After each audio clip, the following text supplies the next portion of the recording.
California ਦੇ ਲਾ makers ਇੱਕ ਨਵਾਂ ਟੈਕਸ ਬਿੱਲ ਲੈ ਕੇ ਆ ਰਹੇ ਆ ਜੋ ਕੈਲੀਫੋਰਨੀਆ ਦੇ ਅਮੀਰ ਰੈਜ਼ੀਡੈਂਟਸ ਆ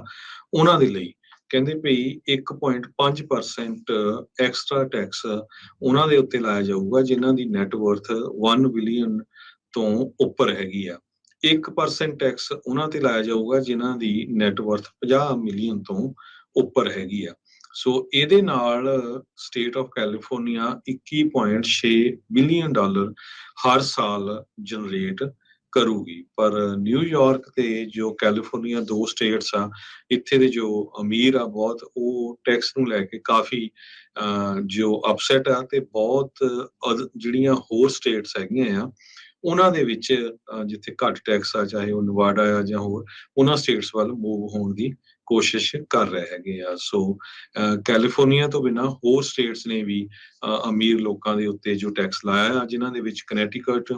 ਹਵਾਈ ਨਵਾਡਾ ਨਿਊਯਾਰਕ ਮੈਰੀਲੈਂਡ ਇਲੀਨੋਇਸ ਵਾਸ਼ਿੰਗਟਨ ਇਹ ਜੋ ਸਟੇਟਸ ਹੈਗੀਆਂ ਜੋ ਨਵਾਂ ਵੈਲਥ ਟੈਕਸ ਪ੍ਰਪੋਜ਼ ਕੀਤਾ ਗਿਆ ਹੈ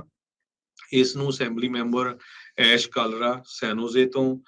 ਕੋਰੀ ਜੈਕਸਨ ਇਨਲੈਂਡ ਐਮਪਾਇਰ ਤੋਂ ਲਿਜ਼ ਔਰਟੇਗਾ ਹੇਵਰਡ ਤੋਂ ਮੈਟ ਹੈਨੀ ਸੈਨ ਫਰਾਂਸਿਸਕੋ ਤੋਂ ਮਿਗਲ ਸੈਂਟੀਆਗੋ ਲਾਸ ਐਂਜਲਸ ਤੋਂ ਵੈਂਡੀ ਕਰੀਲੋ ਲਾਸ ਐਂਜਲਸ ਤੋਂ ਸੈਨੇਟਰ ਲੀਨਾ ਗੋਨਜ਼ਾਲਸ ਲੌਂਗ ਬੀਚ ਤੋਂ ਇਸੇ ਤਰ੍ਹਾਂ ਲੋਲਾ ਕੁਏਵਾ ਇਹ ਲਾਸ ਐਂਜਲਸ ਤੋਂ ਮਰੀਆ ਡੁਰਾਜ਼ੋ ਲਾਸ ਐਂਜਲਸ ਤੋਂ ਇਸ ਨੂੰ ਜੋ ਬਿੱਲ ਨੂੰ ਲੈ ਕੇ ਆ ਰਹੇ ਆ ਉਹਨਾਂ ਨੇ ਇਸ ਬਿੱਲ ਦੀ ਸਪੋਰਟ ਕੀਤੀ ਹੈ ਜੀ ਹਰਜੋਤ ਸਿੰਘ ਜੀ ਆਪਾਂ ਦੇਖਿਆ ਵੀ ਕੁਛ ਕੁ ਸਟੇਟਸ ਜਿਨ੍ਹਾਂ 'ਚ ਕੈਲੀਫੋਰਨੀਆ ਨਿਊਯਾਰਕ ਵਰਗੇ ਜਿੰਨੀਆਂ ਸਟੇਟਸ ਆ ਜਿੱਥੇ ਟੈਕਸਿਸ ਜ਼ਿਆਦਾ ਨੇ ਉੱਥੋਂ ਲੋਕ ਪਲਾਇਨ ਕਰਕੇ ਦੂਜੇ ਸੂਬਿਆਂ ਦੇ ਵਿੱਚ ਜਿਹੜੇ ਉਹ ਜਾ ਰਹੇ ਆ ਕਹਿੰਦੇ ਵੀ 2022 ਦੇ ਵਿੱਚ ਵੀ ਜਿਹੜੀ ਹਾਈ ਟੈਕਸ ਸਟੇਟਸ ਹੈਗੀਆਂ ਆ ਇੱਥੋਂ ਲੋਕਾਂ ਦੀ ਜਿਹੜਾ ਜਾਣ ਦਾ ਸਿਲਸਿਲਾ ਆ ਉਹ ਤੇਜ਼